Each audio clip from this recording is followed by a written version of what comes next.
2001년 10월 첫 출시 이후 아이팟은 경이로운 속도로 성장했다. 단순한 아이디어 하나가 세계적으로 7천만 개 이상이 팔려나간 히트 상품으로 변신한 것이다. It's nice that other people are noticing.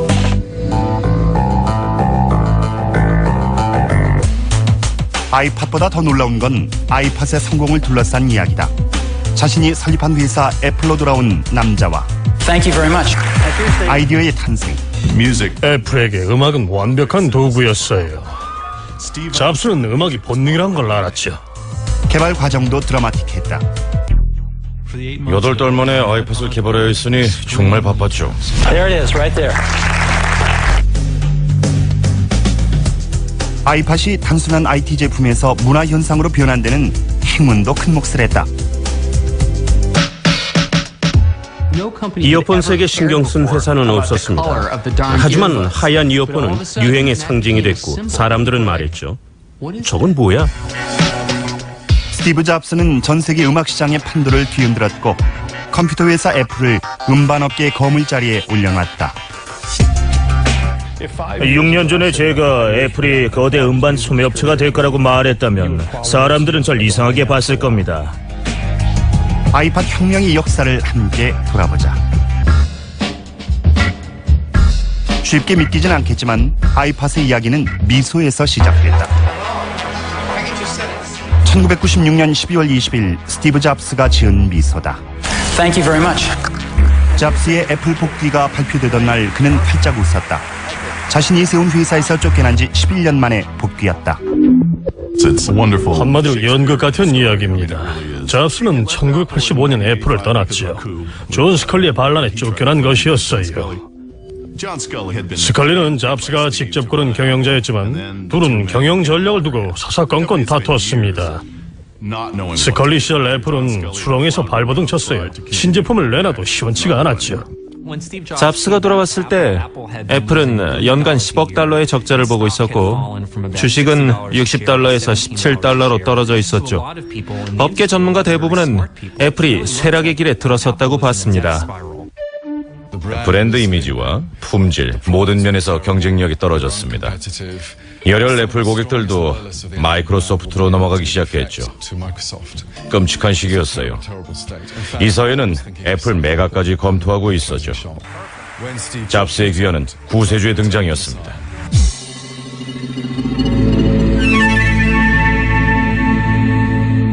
귀환한 잡스는 변화의 필요성을 절감했다.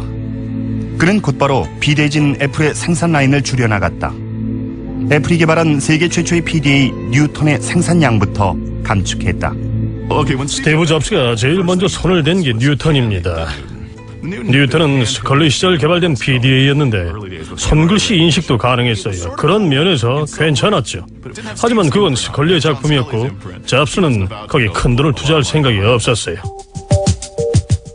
잡스는 연구개발 프로젝트도 50개에서 10개로 대폭 줄였다. 스티브 잡스는 애플이 생산하는 모든 제품을 살펴본 다음 엔지니어들을 불러 이렇게 말했습니다. 문제가 뭔지 알겠어요? 엔지니어들이 우물쭈물하자 잡스는 말했죠. 쓰레기라는 게 문제예요. 애플에 돌아온 후 잡스는 공포정치를 했어요. 직원을 마주치면 자넨 누군가 무슨 일을 하지? 라고 물었죠. 결국 이런 소문까지 나돌았습니다. 사내 엘리베이터에서 모르는 직원을 마주치면 잡스는 그 사람을 곧바로 잘라버린다고요. 구체적인 제품 개발 계획은 없었어요. 잡스는 새로운 출발을 위해 분위기를 다잡고 있었죠. 아이디어가 떠오르면 전광석과처럼 낚아챌 분위기를 만든 겁니다. 잡스는 여러 번 이렇게 말했죠. 어떤 제품을 원하냐고 묻지 마라. 어떤 제품을 원할지는 소비자들도 모른다. 제품을 직접 봐야 그걸 원하는지 알 수 있기 때문이다. 잡스는 외부인들이 애플을 보는 시각, 소비자들이 애플을 보는 시각, 직원들이 애플을 보는 시각을 바꿔야 했습니다. 그래서 나온 게 다르게 생각하라 광고였죠. 광고는 캠페인이었습니다. 그 전에 사람들은 이렇게 생각했어요. 애플은 시장 점유율이 낮다. 그러니까 패배자고 업계의 주변부다. 다시 말해 별로다라고요.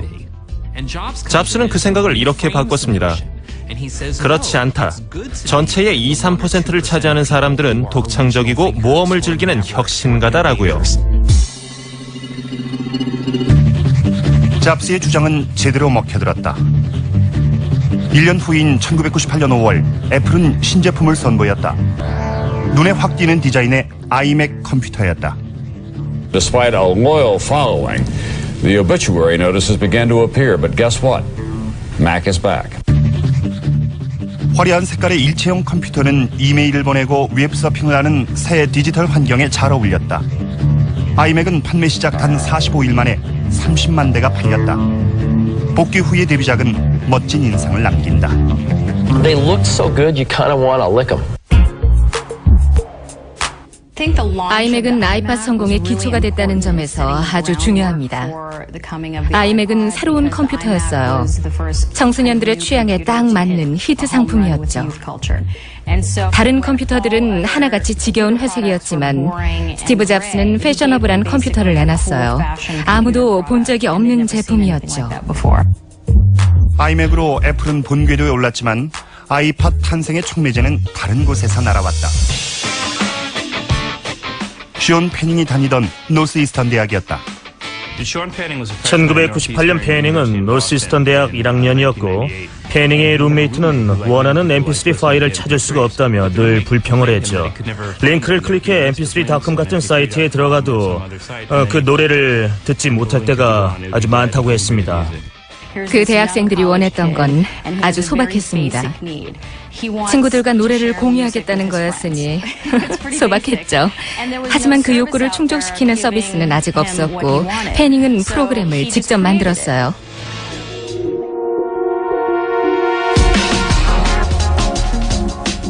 몇 달 후 숀 패닝은 인터넷 사용자들이 mp3 파일을 공유할 수 있게 해주는 소프트웨어를 공개했다. 소프트웨어의 이름은 패닝의 인터넷 아이디로 지어졌다. 바로 냅스터였다.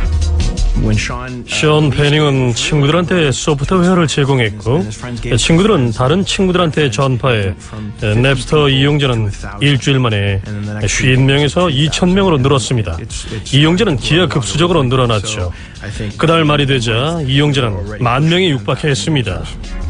패닝의 기숙사 방에서 공개된 냅스터는 1년 만에 전 세계 6천만 이용자의 방으로 퍼져나갔다.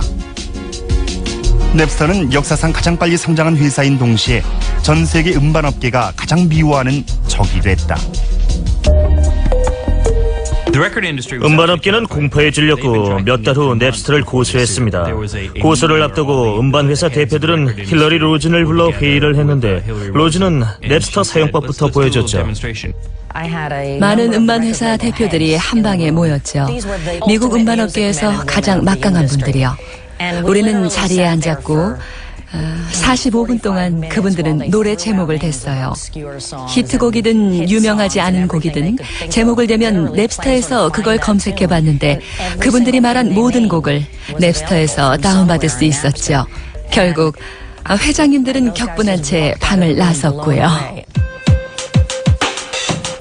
A federal court judge granted a temporary injunction against Napster, ending a trial on charges by the recording industry that Napster violates copyright laws by stealing artists' songs.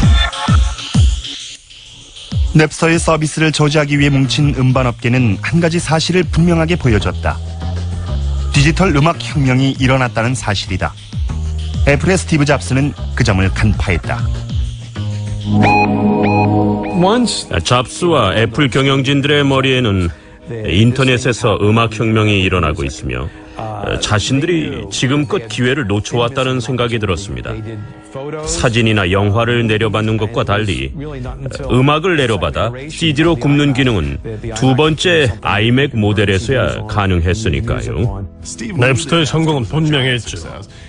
잡스는 그걸 직시했고 음악을 사업에 이용할 방법을 고민하기 시작했어요.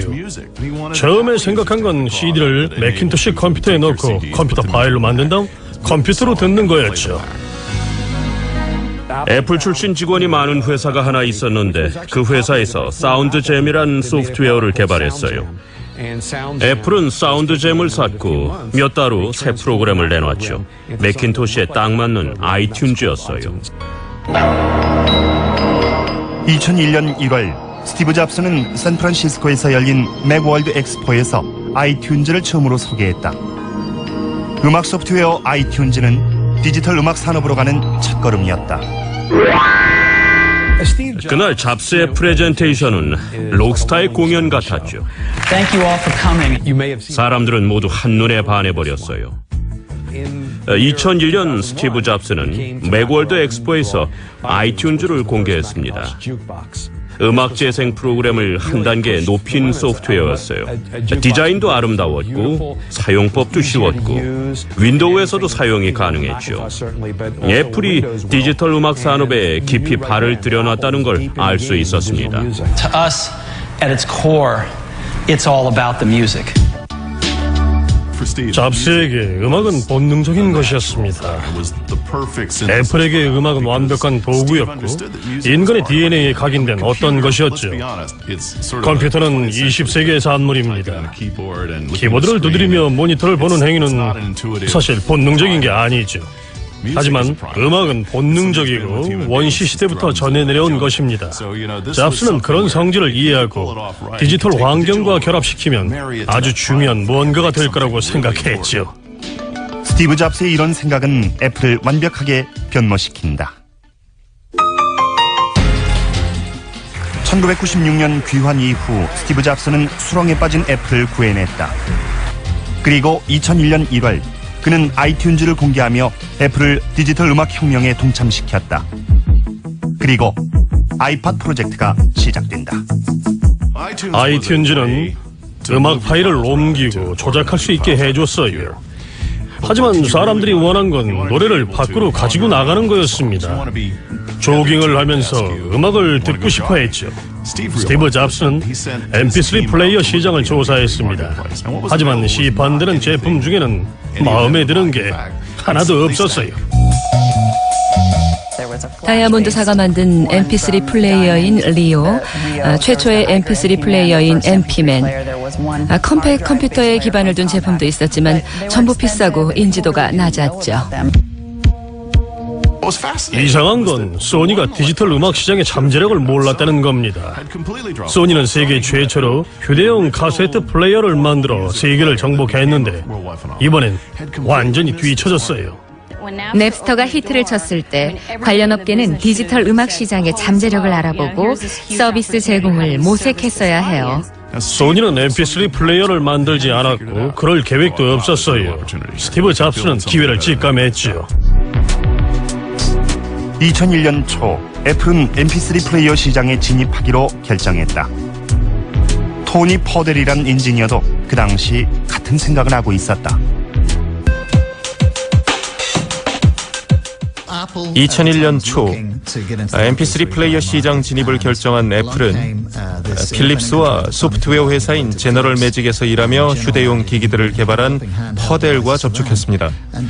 토니 퍼델은 온라인 상점과 연결되는 MP3 플레이어를 만들고 싶어 했죠.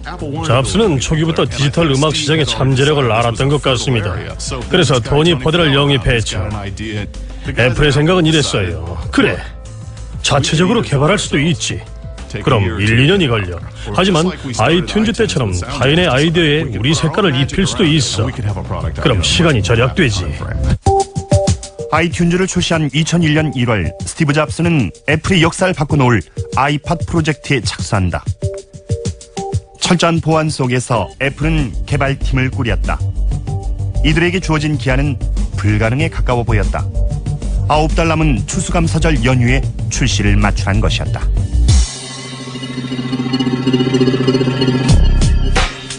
우리한테 주어진 시간은 겨우 9달이었어요. 시간이 정말 부족했죠. 피자 파티 같은 건 상상할 수도 없었습니다. 토요일, 일요일에도 출근을 했죠. 스케줄이 빡빡했으니까요. 프로젝트 돌입 한 달 후 우린 쿠퍼틴으로 가서 애플 사람들을 만났죠. 애플에 수뇌부가 10명쯤 있었는데 토니 퍼델이 이렇게 말했어요. 여러분, 이 프로젝트는 애플을 바꿀 겁니다. 10년 후 애플은 컴퓨터 회사가 아니라 음반 회사가 됩니다. 프로젝트 초반에는 스티브 잡스가 거의 관여하지 않았습니다. 하지만 매주 한 번 하던 회의가 매일로 바뀐 후반엔 프로젝트에 적극 참여했죠. 음질해가는 의견을 많이 냈어요. 스티브 잡스는 귀가 아주 예민해서 좋은 소리와 나쁜 소리를 쉽게 구별해냈죠. 버튼의 반응 속도를 높여라, 클릭 3번 만에 원하는 곡을 찾아야 한다라는 주문도 했고요. 잡스가 제일 중요하게 생각하는 건 단순함입니다. 맥킨토시의 첫 모델은 커서키가 없었죠. 다른 컴퓨터엔 다 있는 커서키가 말입니다. 아이팟에선 켜짐, 꺼짐 버튼을 없앴어요. 최소한의 버튼만 남겼죠. 제품의 디자인, 광택, 작동 방식, 인터페이스 등 모든 것에 관여했습니다. 아이팟은 최고가 돼야 한다는 게 잡스의 생각이었어요. 하지만 출시 예정일 석 달을 남기고 아이팟에선 심각한 결함이 발견된다. 개발이 막바지에 다다르고 애플이 생산 라인을 준비할 무렵 전력 통제 장치에서 결함을 발견했죠. 프로젝트 마감 석 달 전쯤에 3시간만 지나면 배터리가 다 닳는다는 걸 알게 됐습니다. 출시가 불가능한 결함이었죠. 우린 그걸 못 고치면 쫓겨날 거라고 생각했어요. 엔지니어들은 꼬박 8주일을 배터리에 매달렸고 결국 해결책을 찾을 수 있었다. 불가능해 보였던 기한 안에 발매 준비도 끝났다. 스티브 잡스는 이메일을 보내 애플의 신제품 출시 행사에 기자들을 초청했다. 제품 설명은 한 문장뿐이었다. 맥은 아닙니다. 2001년 10월 23일 스티브 잡스는 야심찬 신제품을 언론에 공개한다. 아이팟 출시 행사는 일종의 클라이맥스였지요. 잡스는 이렇게 말했어요. 신제품을 보여드리러 나왔는데 좀 뜸을 들여야겠습니다 라고요. 그러다가 청바지 주머니에 손을 집어넣고 아이팟을 꺼냈죠. 그리고 말했어요. 오늘은 혁명의 첫날입니다. This amazing little device holds 1,000 songs. And it goes right in my pocket. 행사장에 와 있던 기자들은 하나같이 이렇게 말했죠. 저건 뭐야? 다들 어리둥절해했어요. 애플이 MP3 플레이어를 만들 줄은 꿈에도 몰랐죠. It is now accessible to everybody to have 1,000 songs and find them and navigate them faster. 아이팟은 예전의 제품들보다 사용 방법이 훨씬 더 쉬웠어요. 아이팟 출시 직후 빌 게이츠가 뉴욕에 와 기자들 몇하고 저녁을 먹었는데 전 새로 산 아이팟을 그 자리에 가져갔어요. 빌 게이츠는 아이팟을 몰랐고 제가 그걸 내놓자 눈이 휘둥그레져서 단추를 눌러보고 살펴보며 묻더군요. 맥킨토시하고만 호환이 되겠죠? 아이팟 창조를 지휘한 건 스티브 잡스였지만 아이팟이 세계적 문화 현상이 된 데는 행운이 큰 몫을 담당했다. 아이팟은 2001년 10월 출시됐다. 새로운 IT 제품을 시장에 내놓기엔 최악의 시점이었다. 출시 시점은 그보다 더 나쁠 수가 없을 정도였어요. 냅스터는 소송에 졌고 이용자들은 충격에 빠졌죠. 한 달 전엔 9.11 테러가 일어나 미국이 충격에 빠졌습니다. 2001년 초엔 닷컴 거품이 꺼지기 시작했고 실리콘밸리는 무너지고 있었죠. 신제품의 성공을 기대할 만한 구석이 보이지 않았습니다. 아이팟은 때이른 감이 든 제품이었어요. 당시 디지털 음악 산업의 미래는 불확실해 보였는데 애플은 장래가 불분명한 시장에 거액을 투자했으니 위험해 보였죠.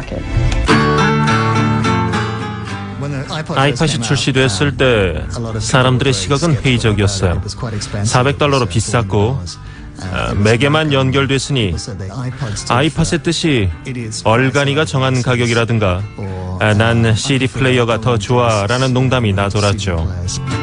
이런 악조건에도 불구하고 아이팟엔 유리한 요소들이 있었다. 다른 MP3 플레이어와 차별화되는 점들이 있습니다. 첫째는 아이팟과 아이튠즈의 완벽한 결합이죠. 애플은 하드웨어와 소프트웨어를 완벽하게 연결시켰는데 이는 아무도 성공하지 못한 일입니다. 출시 당시에도 아이팟은 최고의 제품이 아니었어요. 용량이 제일 크지도 않았고 제일 저렴하지도 않았죠. 하지만 아이팟은 하나의 패션 소품이었어요. 보석같이 아름다운 제품이었죠. 노래를 많이 저장하는 것과 그걸 쉽게 찾는 건 다른 문제입니다. 기존 기기들도 가수별, 제목별로 플레이리스트에 담긴 노래들을 찾을 수 있게 해줬지만 클릭, 수도 없이 클릭을 해야 했죠. 수천 곡이 담겨 있다면 노래 찾기도 어려웠어요. 하지만 아이팟의 스크롤 기능은 하고 버튼을 누르면 주르륵 화면이 내려갔죠. 금세 대단한데 라는 소리가 나왔고요. 가장 중요한 요소는 애플이 열혈 맥킨토시 팬들을 거느리고 있었다는 점이다. 애플은 다른 어떤 회사에도 없는 자산이 있습니다. 충성도 높은 열혈 사용자들이죠. 애플에서 아이팟이 출시되자마자 열혈 맥킨토시 팬들은 포교 활동을 하듯이 열심히 신제품을 알리기 시작했죠. 친구, 가족 아무나 붙잡고 선전을 냈어요. IT 제품 중엔 마니아 그룹 밖으로 나오지 못하는 것들도 있어요. 하지만 IT 제품이 패션이나 자동차, 음악, 스포츠 등과 결합을 하면 그 제품은 거대한 물결을 일으키고 많은 유명인들의 관심을 끌게 되죠. 아이팟도 그런 거대한 파장을 일으켰습니다. 출시 2달 만에 아이팟은 미국의 유행을 선도하는 12만 5천 명의 손과 귀를 점령했다. 하지만 IT 제품 마니아가 아닌 평범한 사람들이 아이팟을 인식하게 된 건 순전히 운 때문이었다. 처음엔 맥킨토시 팬들만 아이팟을 샀죠. 그러다가 얼마 후 대도시의 젊은이들은 흰 이어폰을 눈여겨보게 됐어요. 이어폰 색깔에 신경 쓴 회사는 없었습니다. 하지만 하얀 이어폰은 유행의 상징이 됐고 사람들은 말했죠. 저건 뭐야? 이어폰을 희게 만든 건 그냥 하얀 본체의 색과 맞추기 위해서였어요. 하지만 흰 이어폰은 곧 마케팅 포인트가 됩니다. 본체는 주머니나 가방에 넣고 다니는 경우가 많아서 눈에 띄지 않지만 이어폰은 눈에 확 띄니까요. 길에서 멋진 사람을 봤는데 한 번도 보지 못한 액세서리를 단 거예요. 그럼 이런 생각이 들죠. 뭐지? 뭘 달고 있는 걸까? 그러다 문득 깨닫는 거예요. 거리에서 만난 멋진 사람은 하나같이 그걸 달고 있는 거려. 그럼 사람들은 멋쟁이 축에 끼기 위해 그걸 원하게 되죠. 그걸 간파한 애플은 멋쟁이는 흰 이어폰을 꽂고 다닌다는 광고를 내보냈죠.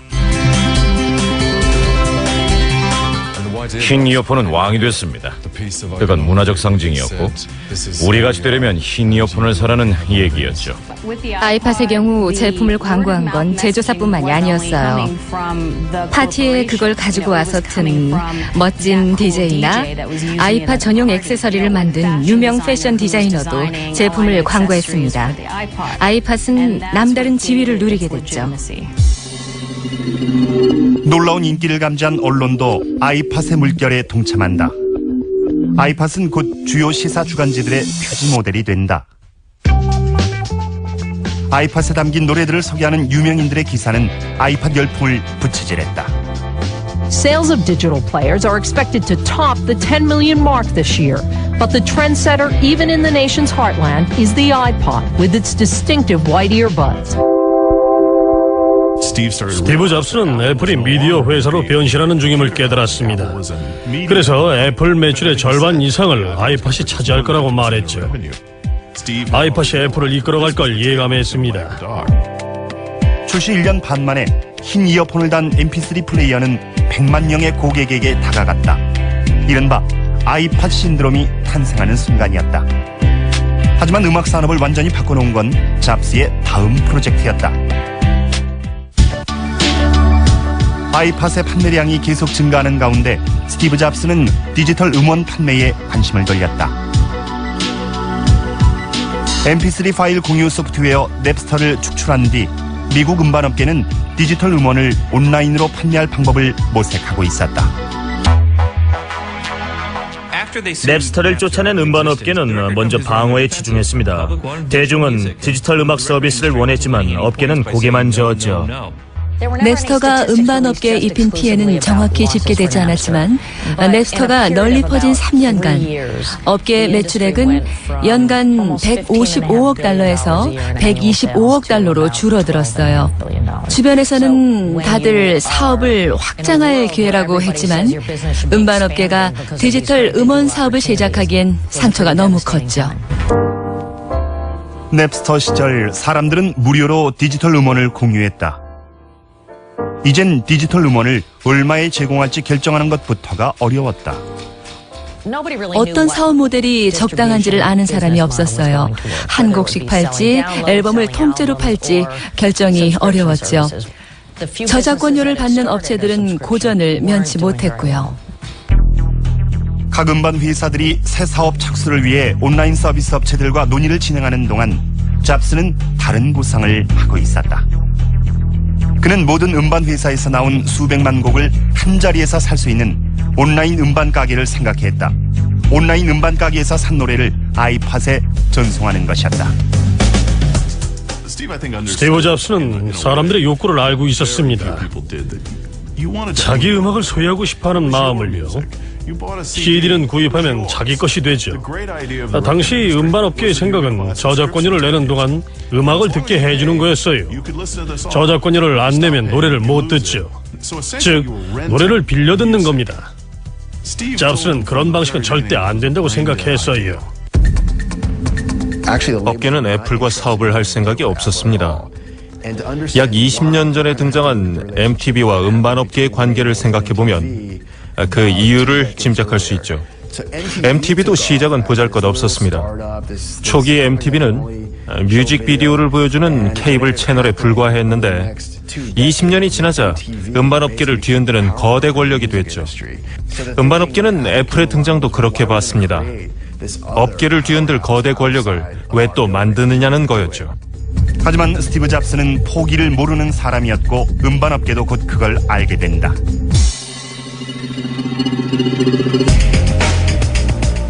잡스의 열정과 카리스마 그리고 아이팟의 인기는 정말 대단했어요. 스티브 잡스는 일반적인 IT 업계의 경영자하고 달랐죠.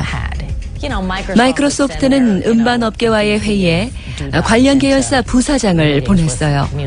컴퓨터 업계의 CEO 중에는 가수들이 기꺼이 만나고 싶어하는 사람도 드물었지만 잡스는 달랐죠. 음반업계는 스티브 잡스의 주장에 끌렸지만 한 가지 이견도 있었다.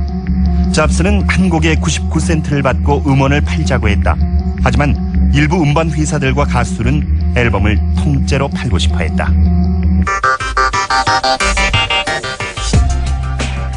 음반 회사들은 노래를 하나씩 따로 파는 걸 좋아하지 않았지만 스티브 잡스는 꼭 그렇게 팔아야 한다며 이렇게 말했어요. 저는 그렇게 팔고 싶습니다. 그래야 잘 팔 수 있어요. 앨범을 쪼개서 팔아야 합니다. U2는 자기들 앨범엔 하나의 스토리가 흐르니까 쪼갤 수 없다고 했어요. 스티브 잡스는 U2 멤버들과 오랜 시간 얘기를 했고 일단 한번 시도나 해보자고 설득을 했죠. 결국 U2는 아이팟의 1등 공신 중 하나가 됐고요. 몇 달에 걸쳐 음반 회사와 가수들을 설득한 뒤인 2003년 4월 28일 애플은 아이튠즈 뮤직 스토어 서비스를 시작했다. 미국의 5대 음반사에서 발매한 노래 20만 곡 이상을 판매하는 온라인 디지털 음원 가게였다.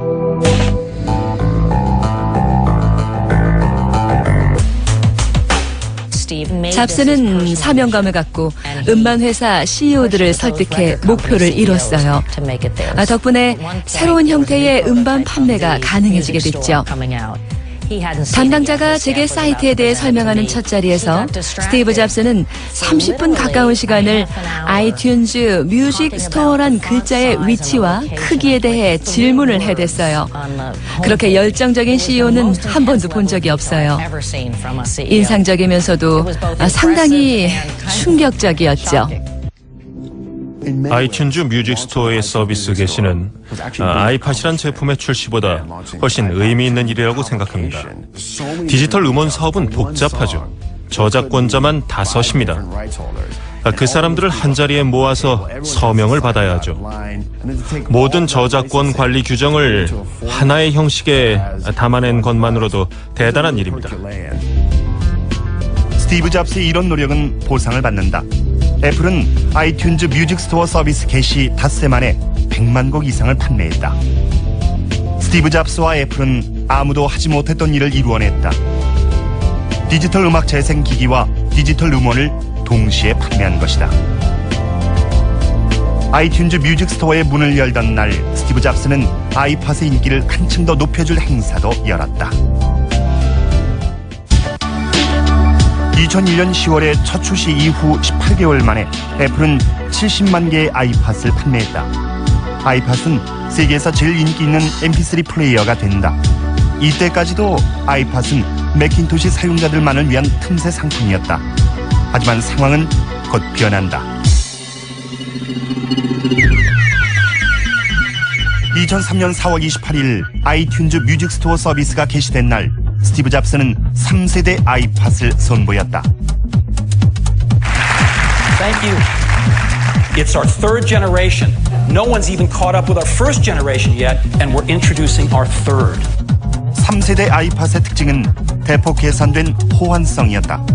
모든 컴퓨터 사용자가 아이팟을 쓸 수 있게 된 건 3세대부터다. 그때까지만 해도 아이팟은 맥 사용자만을 위한 기기였죠. 잡스는 한동안 그 점을 개선하지 않았어요. 언론과 대중의 관심이 커지길 기다렸다가 윈도우와 호환이 되게 한 거죠. 수억 명의 윈도우 사용자가 아이팟을 쓸 수 있게 되자 판매량은 치솟았어요. 아이팟의 호환성을 개선하자 사용자는 급증했습니다. 모든 PC 사용자가 애플의 사과를 한입 베어물려고 달려드는 것 같았죠. 애플이 표방해온 독창성, 근사하다는 이미지를 원했던 것입니다. 애플이 태도를 바꿨죠. 예전엔 아이팟을 매킨토시 판매 촉진용 도구로 봤지만 윈도우와의 호환이 된 3세대 이후엔 그 생각을 버렸어요. 아이팟에 집중하자라고 생각한 거죠. The iPod's $1 billion business in 2 years. That's got to get our attention. 우린 2004년 여름 뉴스위크 기사를 준비하며 아이팟이 문화현상이 됐다는 걸 알았습니다. 그래서 표지에 실었죠. 스티브 잡스도 똑같은 걸 느꼈다고 말했습니다. 잡스는 이 얘기를 해주더군요. 몇 달 전 뉴욕 번화가에 갔는데 거리에서 마주친 사람들이 모두 흰 이어폰을 꽂고 있더랍니다. 어느 거리나 마찬가지였대요. 그래서 말했답니다. 드디어 시작됐어. 아이팟 판매량은 하늘로 솟구쳤다. 2004년 말까지 애플의 아이튠즈 뮤직 스토어에서는 2억 곡의 디지털 음원이, 아이팟은 600만 개 이상이 팔렸다. 2005년 아이팟의 인기 상승을 감지한 스티브 잡스는 새로운 모델을 출시하며 공격적인 마케팅 전략을 펼쳤다. 모든 크기의 주머니와 지갑에 맞는 아이팟이 출시된다. You ever wonder what this pocket's for? I've always wondered that. Well, now we know, because this is the new iPod Nano. 스티브 잡스의 전략은 이것이었어요. 첫 제품을 내놓고 제품의 종류를 지속적으로 늘려가면서 모든 스타일, 취향, 가격대의 제품으로 경쟁사의 틈새 시장 진입을 막겠다는 거죠. 애플은 모든 소비자의 입맛을 충족시켜주기 위해서 최선을 다했습니다. 2005년 10월 스티브 잡스는 5세대 아이팟을 출시했다. 이번엔 잡스 자신도 확신하지 못한 기능이 첨가된다. 5세대 아이팟은 동영상을 보여줄 수 있었다. 2005년 10월 애플은 스티브 잡스가 절대 달지 않겠다던 동영상 기능을 달아 아이팟을 출시했죠. 잡스는 이렇게 말했습니다. 휴대용 기기의 작은 화면으로 영상을 보는 건 노래를 듣는 것과 달리 만족스럽지 않을 거라고요. 스티브 잡스는 겉으로 동영상 기능에 반대했어. 하지만 속마음은 정반대였습니다. 그렇게 반대했던 건 다른 회사들이 아이팟보다 먼저 동영상 기능을 추가하지 못하게 만들기 위해서였어요. 잡스는 그렇게 책략에 능한 사람이었어요. 2005년 한 해에만 애플은 가격과 기능이 각각 다른 4가지 아이팟을 출시했다. 소비자들이 아이팟의 유혹을 피하는 건 한층 더 어려워졌다. I got the shuffle, what's it called? The little shuffle. Looks like a That's the name of one of the models, right? Yeah, shuffle. Called the shuffle. Lightweight. Crank it on, and you shuffle the shuffle. 스티브 잡스의 전략은 적중했다. 2005년 애플은 3,200만 개의 아이팟을 팔았다. 1초당 하나꼴로 팔렸다는 얘기다. 2005년 애플의 매출액은 이전 3년보다 4배나 많아졌고 미국 MP3 플레이어 시장에서의 점유율은 무려 75%로 높아졌다. 경이로운 판매량보다 더 놀라운 건 이 자그마한 기기가 미국이란 나라의 문화를 바꿔나가는 방식이었다.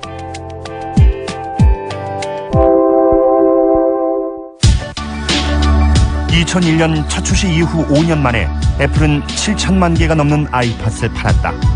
아이팟의 연 매출액은 50억 달러가 됐고 이는 애플 총 매출액에서 약 40%를 차지했다. 75%라는 시장 점유율은 IT 업계 전문가들에게도 놀라운 수치다. 아이팟의 시장 점유율은 놀랍습니다. 5년 만에 미국 시장의 4분의 3을 차지했죠. 시장 점유율이 30%만 돼도 엄청난 건데 75%는 전대미문의 사건입니다. 놀라운 시장 점유율의 비결은 경쟁사보다 앞선 신제품 출시라 할 수 있죠. 2006년 9월 한 달 동안 아이튠즈 뮤직 스토어는 무려 15억 곡의 디지털 음원을 판매했다. 하루에 판매되는 디지털 음원은 300만 곡이 넘는다. 덕분에 애플은 미국에서 5번째로 큰 음반 소매업체가 됐다. 애플의 음악 매출액은 이미 타워 레코드를 추월했다. 아직도 디지털 음원 시장은 CD 시장을 따라가지 못합니다. 월마트에서 팔리는 CD가 훨씬 더 많으니까요. 하지만 전 다운로드 숫자를 집계해 순위를 매긴다는 것 자체가 놀랍습니다. 6년 전 제가 애플이 거대 음반 소매업체가 될 거라고 말했다면 사람들은 절 이상하게 봤을 겁니다. 노래뿐만이 아니다. 영화 다운로드 서비스를 시작한다는 발표가 나고 일주일 만에 아이튠즈는 12만 5천 편 이상의 영화를 판매했다. 애플은 영화 다운로드 시장에서도 강자로 자리 잡아가고 있는 것이다. 하지만 아이팟의 성공을 가능케 만든 첫 번째 요인은 아이팟 사용자들의 애정이었다. 아이팟에 대한 소비자들의 애정은 이전에 출시된 IT 제품들과 질적으로 다르다. 마이크로소프트 직원의 80%가 자사의 소프트웨어로 가동되는 기기가 아닌 아이팟을 사용한다는 점만 봐도 그 인기를 알 수 있죠.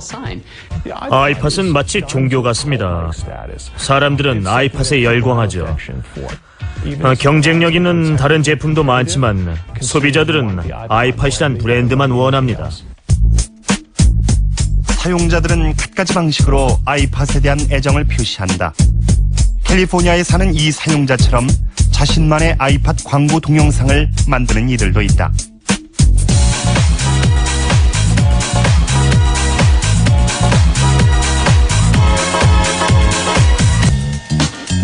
아이팟 마이포토닷컴 같은 업체에 돈을 지불하고 자기 사진을 아이팟 광고로 만들기도 한다.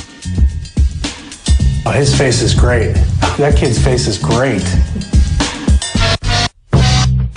애플 관련 제품의 정보를 제공하는 세계 최대 아이팟 커뮤니티 iLounge.com엔 수천 장의 사진이 올라와 있다. 사용자들은 이곳에 사진을 올리며 자신만의 아이팟을 뽐내고 아이팟 사용 경험을 공유한다. 아이팟이 변화시킬 미래에 매료될 준비가 된 사람들은 다양한 관련 제품들을 상상해보기도 한다. 아이팟 휴대전화는 이미 현실이 됐다. 초대형 아이팟 디지털 모니터도 현실이 될까? 아이팟은 독특하죠. HP가 어떤 컴퓨터를 만들어낼지 궁금해하는 사람은 없어요. 그런 지위는 아이팟만이 누리고 있죠. 미국이나 영국의 대학가에서도 아이팟 열풍은 느낄 수 있다. 아이팟을 주제로 한 강의들도 생겨나고 있다. 영국 서식스 대학의 마이클 불 박사는 아이팟 교수란 별명으로 더 잘 알려져 있다. Now, for the first time, this has meant people can construct their own auditory sound world wherever they go. 어떤 대학에서는 아이팟이 선후배 관계에도 상당한 영향을 미쳤다. 재미있는 일화가 있죠. 몇 년 전 듀크 대학은 신입생들에게 무료로 아이팟을 지급했어요. 물론 학습용 기기로 쓰기 위해서죠. 상급생들은 1학년들만 공짜 아이팟을 받자 화가 났습니다. 캠퍼스에서 흰 이어폰은 1학년이란 뜻이었죠. 그러자 아이팟을 가진 선배들은 다른 색깔의 이어폰을 구입하기 시작했어요. 자기는 1학년이 아니란 걸 보여주려고요. 이런 설문조사가 있었죠. 캠퍼스에서 제일 인기 있는 게 뭔지 묻는 조사였는데 1등은 항상 맥주였어요. 하지만 최근의 조사에선 아이팟이 맥주를 누르고 캠퍼스에서 가장 인기 있는 제품이 됐죠.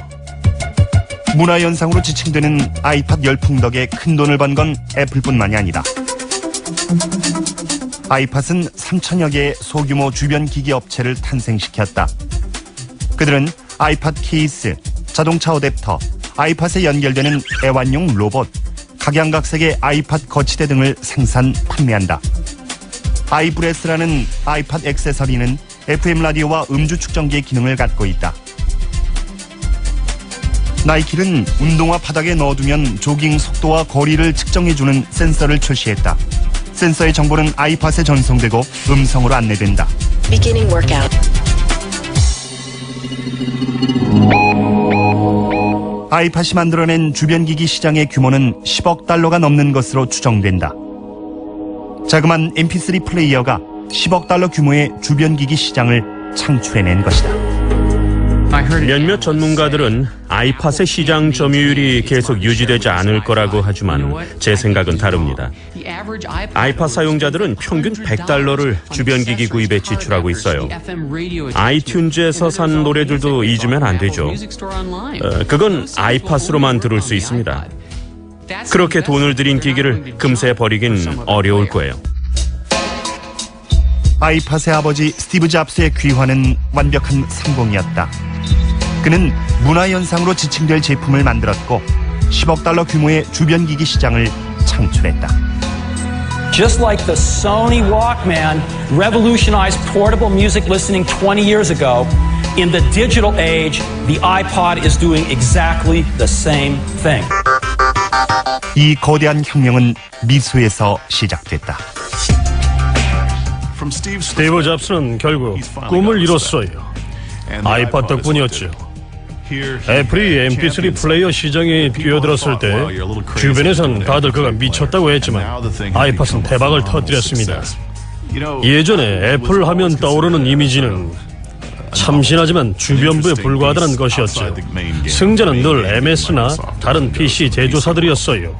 하지만 아이팟은 애플을 중심부로 끌고 왔죠. 그것만으로도 큰 변화지만 전 아이팟의 성공이 계속될 거라고 봅니다.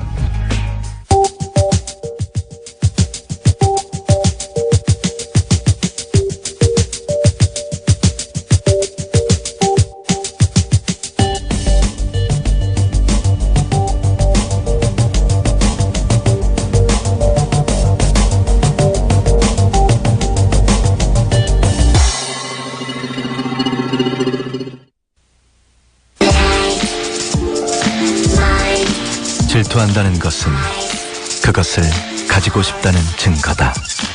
세상에서 가장 얇은 TV. Scarlett, made in X-Canvas.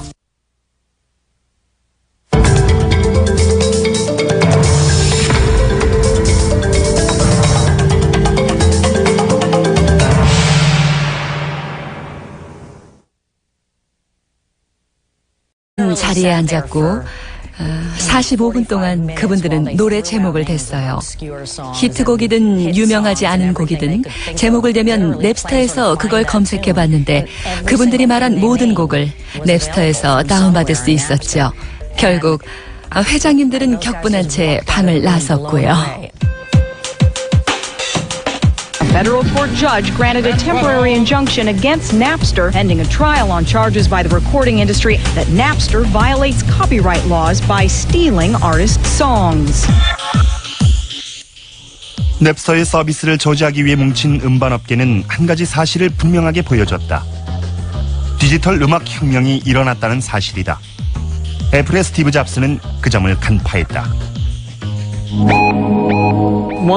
잡스와 애플 경영진들의 머리에는 인터넷에서 음악 혁명이 일어나고 있으며 자신들이 지금껏 기회를 놓쳐왔다는 생각이 들었습니다.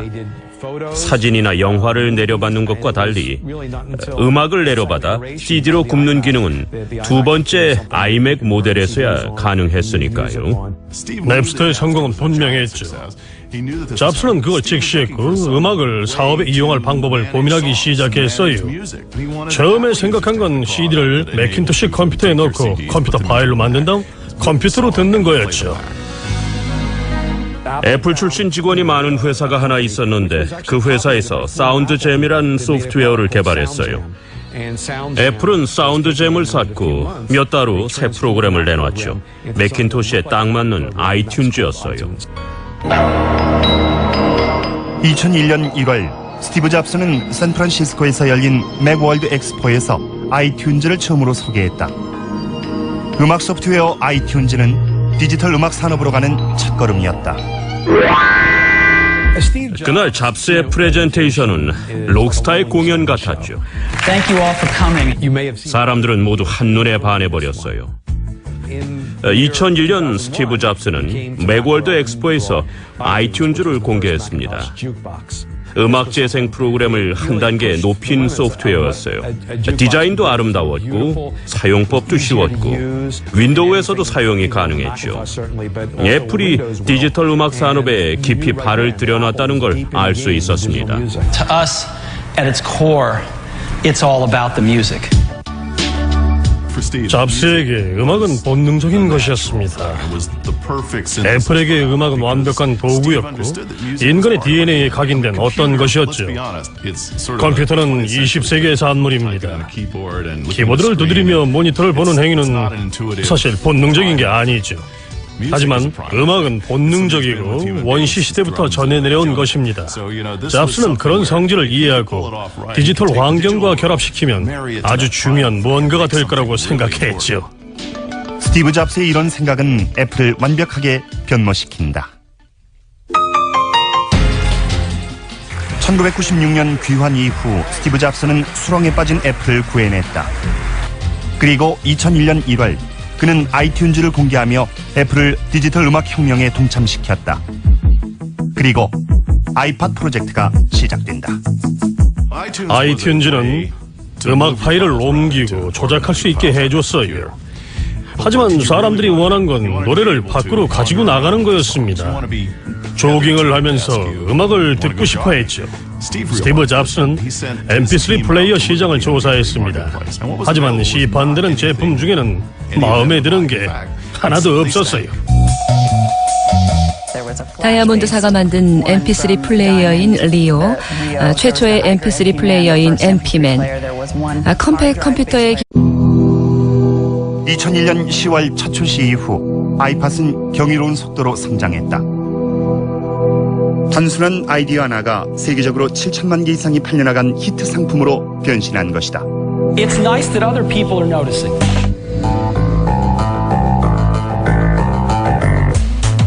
아이팟보다 더 놀라운 건 아이팟의 성공을 둘러싼 이야기다. 자신이 설립한 회사 애플로 돌아온 남자와 Thank you very much. 아이디어의 탄생. 애플에게 음악은 완벽한 도구였어요. 잡스는 음악이 본능이란 걸 알았죠. 개발 과정도 드라마틱했다. 8달 만에 아이팟을 개발하여 있으니 정말 바빴죠. There it is, right there. 아이팟이 단순한 IT 제품에서 문화 현상으로 변환되는 행운도 큰 몫을 했다. 이어폰색에 신경 쓴 회사는 없었습니다. 하지만 하얀 이어폰은 유행의 상징이 됐고 사람들은 말했죠. 저건 뭐야? 스티브 잡스는 전 세계 음악 시장의 판도를 뒤흔들었고 컴퓨터 회사 애플을 음반업계의 거물자리에 올려놨다.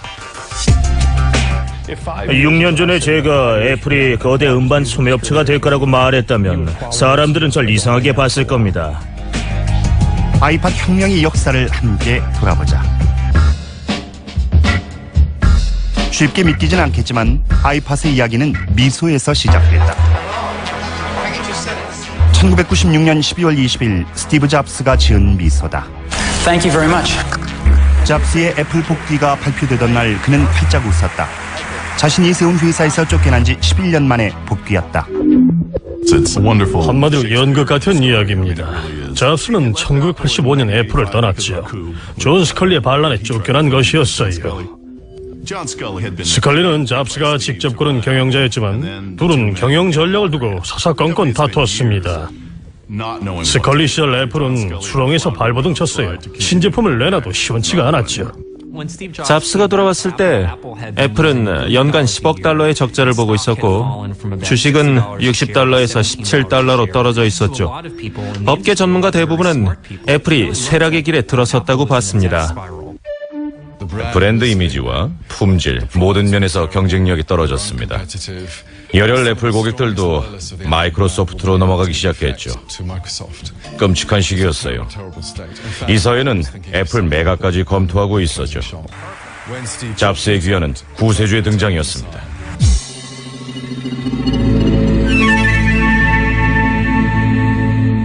귀환한 잡스는 변화의 필요성을 절감했다. 그는 곧바로 비대해진 애플의 생산 라인을 줄여나갔다. 애플이 개발한 세계 최초의 PDA 뉴턴의 생산량부터 감축했다. 스티브 잡스가 제일 먼저 손을 댄 게 뉴턴입니다.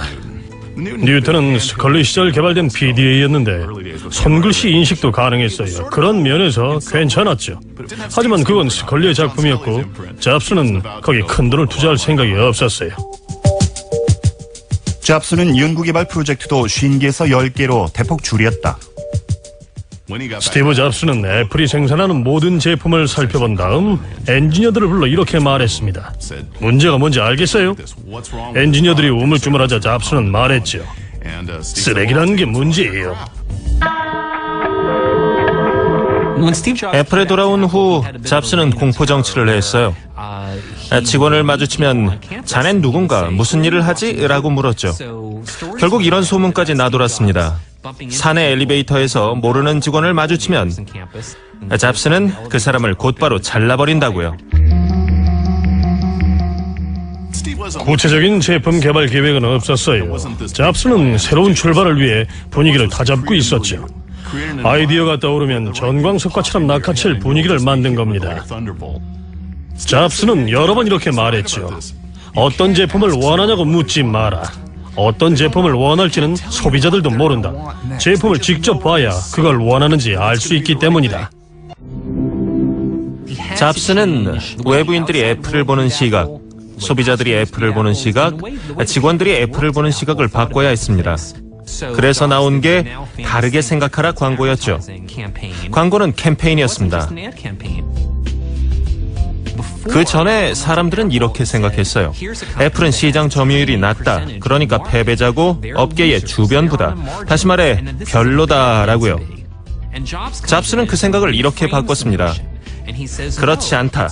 전체의 2~3%를 차지하는 사람들은 독창적이고 모험을 즐기는 혁신가다라고요. 잡스의 주장은 제대로 먹혀들었다. 1년 후인 1998년 5월 애플은 신제품을 선보였다. 눈에 확 띄는 디자인의 아이맥 컴퓨터였다. Despite a loyal following, the obituary notices began to appear, but guess what? Mac is back. 화려한 색깔의 일체형 컴퓨터는 이메일을 보내고 웹서핑을 하는 새 디지털 환경에 잘 어울렸다. 아이맥은 판매 시작 단 45일 만에 30만 대가 팔렸다. 복귀 후의 데뷔작은 멋진 인상을 남긴다. They looked so good, you kind of want to lick them. 아이맥은 아이팟 성공의 기초가 됐다는 점에서 아주 중요합니다. 아이맥은 새로운 컴퓨터였어요. 청소년들의 취향에 딱 맞는 히트 상품이었죠. 다른 컴퓨터들은 하나같이 지겨운 회색이었지만 스티브 잡스는 패셔너블한 컴퓨터를 내놨어요. 아무도 본 적이 없는 제품이었죠. 아이맥으로 애플은 본궤도에 올랐지만 아이팟 탄생의 촉매제는 다른 곳에서 날아왔다. 숀 패닝이 다니던 노스이스턴 대학이었다. 1998년 패닝은 노스이스턴 대학 1학년이었고 패닝의 룸메이트는 원하는 mp3 파일을 찾을 수가 없다며 늘 불평을 했죠. 링크를 클릭해 mp3.com 같은 사이트에 들어가도 그 노래를 듣지 못할 때가 아주 많다고 했습니다. 그 대학생들이 원했던 건 아주 소박했습니다. 친구들과 노래를 공유하겠다는 거였으니 소박했죠. 하지만 그 욕구를 충족시키는 서비스는 아직 없었고 패닝은 프로그램을 직접 만들었어요.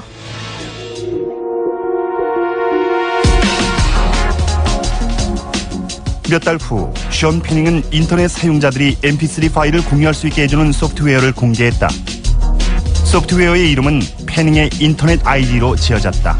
바로 냅스터였다.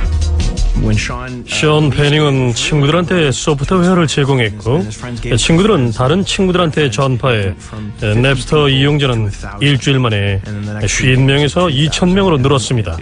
이용자는 기하급수적으로 늘어났죠. 그달 말이 되자 이용자는 10,000명에 육박했습니다. 패닝의 기숙사 방에서 공개된 냅스터는 1년 만에 전 세계 6천만 이용자의 방으로 퍼져나갔다. 냅스터는 역사상 가장 빨리 성장한 회사인 동시에 전 세계 음반업계가 가장 미워하는 적이 됐다. 음반업계는 공포에 질렸고 몇 달 후 냅스터를 고소했습니다. 고소를 앞두고 음반회사 대표들은 힐러리 로즌을 불러 회의를 했는데 로즌은 냅스터 사용법부터 보여줬죠. 많은 음반회사 대표들이 한 방에 모였죠. 미국 음반업계에서 가장 막강한 분들이요. 우리는 기반을 둔 제품도 있었지만 전부 비싸고 인지도가 낮았죠. 이상한 건 소니가 디지털 음악 시장의 잠재력을 몰랐다는 겁니다. 소니는 세계 최초로 휴대용 카세트 플레이어를 만들어 세계를 정복했는데 이번엔 완전히 뒤처졌어요. 냅스터가 히트를 쳤을 때 관련 업계는 디지털 음악 시장의 잠재력을 알아보고 서비스 제공을 모색했어야 해요. 소니는 mp3 플레이어를 만들지 않았고 그럴 계획도 없었어요. 스티브 잡스는 기회를 직감했지요. 2001년 초 애플은 mp3 플레이어 시장에 진입하기로 결정했다. 토니 퍼델이란 엔지니어도 그 당시 같은 생각을 하고 있었다. 2001년 초 mp3 플레이어 시장 진입을 결정한 애플은 필립스와 소프트웨어 회사인 제너럴 매직에서 일하며 휴대용 기기들을 개발한 퍼델과 접촉했습니다. 토니 퍼델은 온라인 상점과 연결되는 mp3 플레이어를 만들고 싶어 했죠. 잡스는 초기부터 디지털 음악 시장의 잠재력을 알았던 것 같습니다. 그래서 토니 퍼델을 영입했죠. 애플의 생각은 이랬어요. 그래, 자체적으로 개발할 수도 있지. 그럼 1-2년이 걸려. 하지만 아이튠즈 때처럼 타인의 아이디어에 우리 색깔을 입힐 수도 있어. 그럼 시간이 절약되지. 아이튠즈를 출시한 2001년 1월 스티브 잡스는 애플의 역사를 바꿔놓을 아이팟 프로젝트에 착수한다. 철저한 보안 속에서 애플은 개발팀을 꾸렸다. 이들에게 주어진 기한은 불가능에 가까워 보였다. 9달 남은 추수감사절 연휴에 출시를 맞추란 것이었다.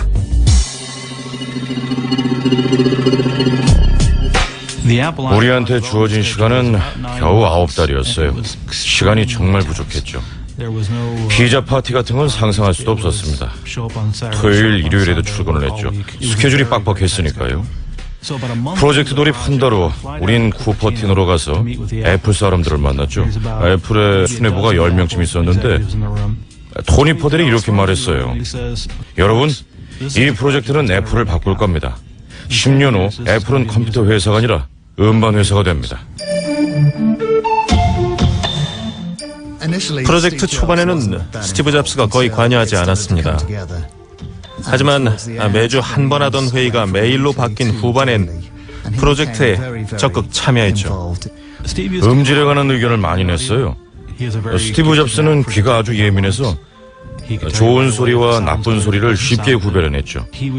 버튼의 반응 속도를 높여라, 클릭 3번 만에 원하는 곡을 찾아야 한다라는 주문도 했고요. 잡스가 제일 중요하게 생각하는 건 단순함입니다. 맥킨토시의 첫 모델은 커서키가 없었죠. 다른 컴퓨터엔 다 있는 커서키가 말입니다. 아이팟에선 켜짐, 꺼짐 버튼을 없앴어요. 최소한의 버튼만 남겼죠. 제품의 디자인, 광택, 작동 방식, 인터페이스 등 모든 것에 관여했습니다. 아이팟은 최고가 돼야 한다는 게 잡스의 생각이었어요. 하지만 출시 예정일 석 달을 남기고 아이팟에선 심각한 결함이 발견된다. 개발이 막바지에 다다르고 애플이 생산 라인을 준비할 무렵 전력 통제 장치에서 결함을 발견했죠. 프로젝트 마감 석 달 전쯤에 3시간만 지나면 배터리가 다 닳는다는 걸 알게 됐습니다. 출시가 불가능한 결함이었죠. 우린 그걸 못 고치면 쫓겨날 거라고 생각했어요. 엔지니어들은 꼬박 8주일을 배터리에 매달렸고 결국 해결책을 찾을 수 있었다. 불가능해 보였던 기한 안에 발매 준비도 끝났다. 스티브 잡스는 이메일을 보내 애플의 신제품 출시 행사에 기자들을 초청했다. 제품 설명은 한 문장뿐이었다. 맥은 아닙니다. 2001년 10월 23일 스티브 잡스는 야심찬 신제품을 언론에 공개한다. 아이팟 출시 행사는 일종의 클라이맥스였지. 잡스는 이렇게 말했어요. 신제품을 보여드리러 나왔는데 좀 뜸을 들여야겠습니다 라고요.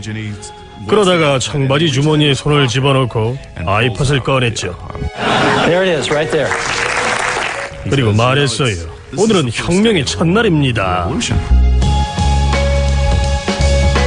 This amazing little device holds 1,000 songs. And it goes right in my pocket. 행사장에 와 있던 기자들은 하나같이 이렇게 말했죠. 저건 뭐야? 다들 어리둥절해했어요.